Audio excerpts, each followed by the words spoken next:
It's not about trying to sell every single person. It's about making sure every person you're talking to is your ideal customer avatar. You want to quickly understand, is this my customer avatar? Is this someone that can actually buy?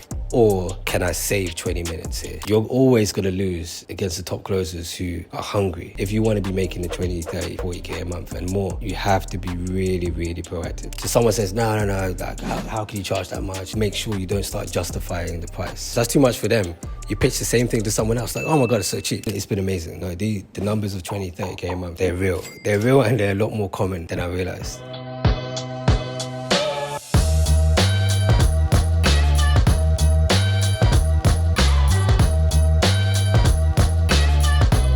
So I didn't even know until yesterday that Jerry was doing closing. Yeah. You just told me. Yeah. And so tell everyone your experience in terms of content, in terms of how to be a digital nomad. I feel like just in general, opportunities in the nomad space come through your network. You can find things online as well, but then you're kind of competing with everyone else, finding that job application or whatever it is online.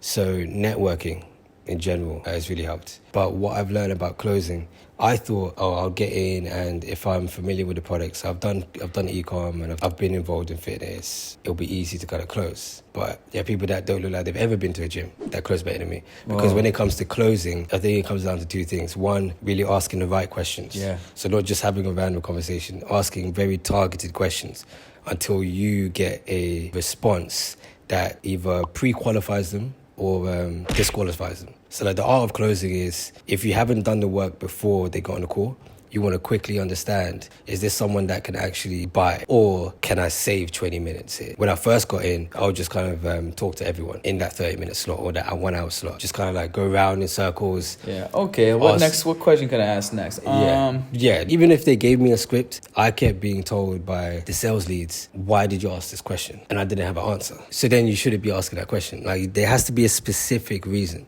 The typical example that like Jordan Belfort has of like, sell me this pen, right? And then people just try and talk about the features and benefits. But the actual answer is, you have to figure out if the person's even in the market for pens. And then what do they like about writing? And then you relay everything they've kind of said, you summarize it, get agreement, and then you position that pen to fit the need that they've just kind of told you that they have. In the beginning, I just didn't understand that. So I'll just go around in circles and then get to the end, pitch the price, and all of a sudden they become a different person. Like the tonality drops. They start backing out like, oh, well, I have to talk to my spouse. That's a common one. Yeah, that basically means like, no. Yeah, and I used to believe them when they say, oh, do I have to make a decision now? Can I think about it? No one thinks about it, right? Even if they think that they truly believe they're going to think about it, they're not. Yeah. So, got into closing through a friend. And it's been amazing, but also the numbers that can be done, it's insane. If you want to make more money with closing, you either improve your lead flow, so you get more qualified leads in the same amount of time, or you increase the value of the product that you're selling. What I love about closing is it's just maths, right? It's a numbers game. You get a closing rate of 20 to 30%, and then you can calculate how many leads you need to close, and then you figure out how to qualify the leads in your funnel. Most of the time you're going to be hearing no, right? Because 70 to 80% are going to be saying no. If your closing rate is 20 to 30, you have to get used to hearing no more often. And I think people burn out with closing because they can't handle like constant rejection, and you can't take it to the next call. So someone says, no, like how can you charge that much?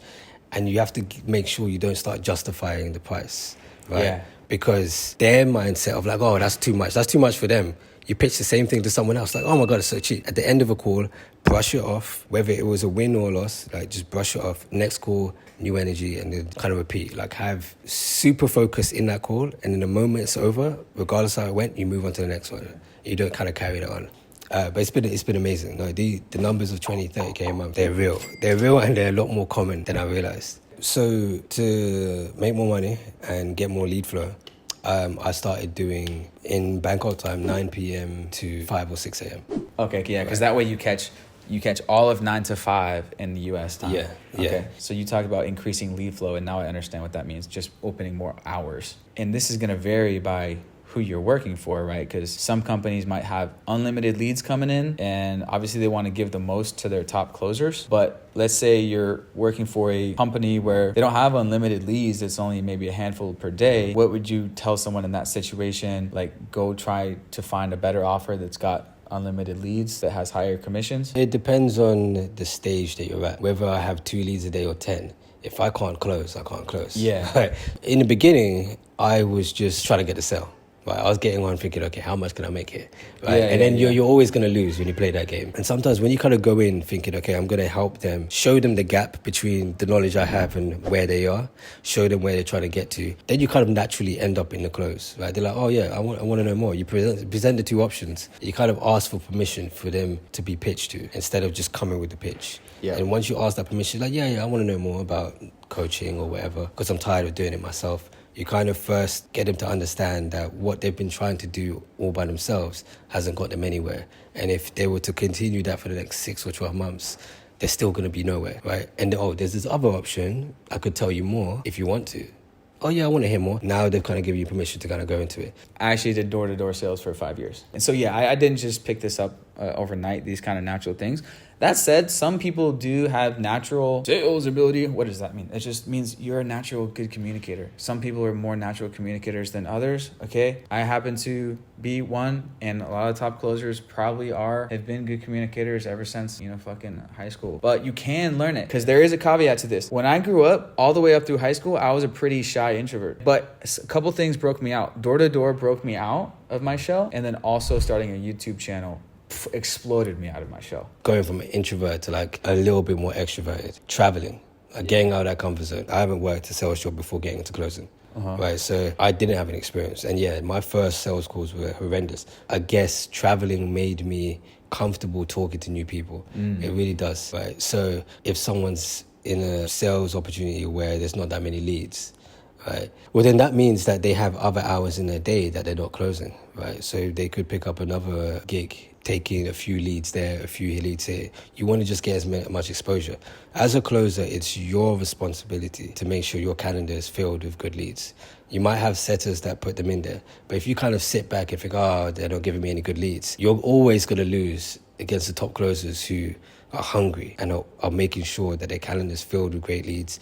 If it's a bad lead, cancel them out, get a new one filled in. If you want to be making the 20, 30, 40K a month and more, you have to be really, really proactive. Overall, the takeaway here is on the closing calls, you get your commission by walking them through until the payment is done. And that's a whole different set of skills than like, okay, you think about it. Okay, can I send you an email next week? Okay, no, that's not what this game is. This game is a whole tips and tricks to get people to pay now. That's how you get paid. That's what you're getting hired for. Not just to convince them that like, oh, I really want it, but like, yeah, next month I'm totally down. Okay, I'll follow up with you then.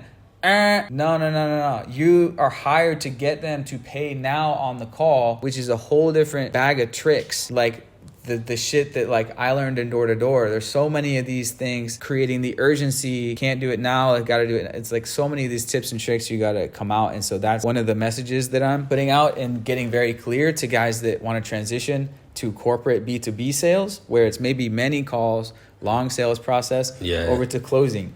I'm like, how much closing have you done? How much and I say this in the DMs, I go, how many one call closes have you done? Yeah, because when you're doing B2B, it's usually like a 3 to 6 month sales cycle. You're back from 4, follow up.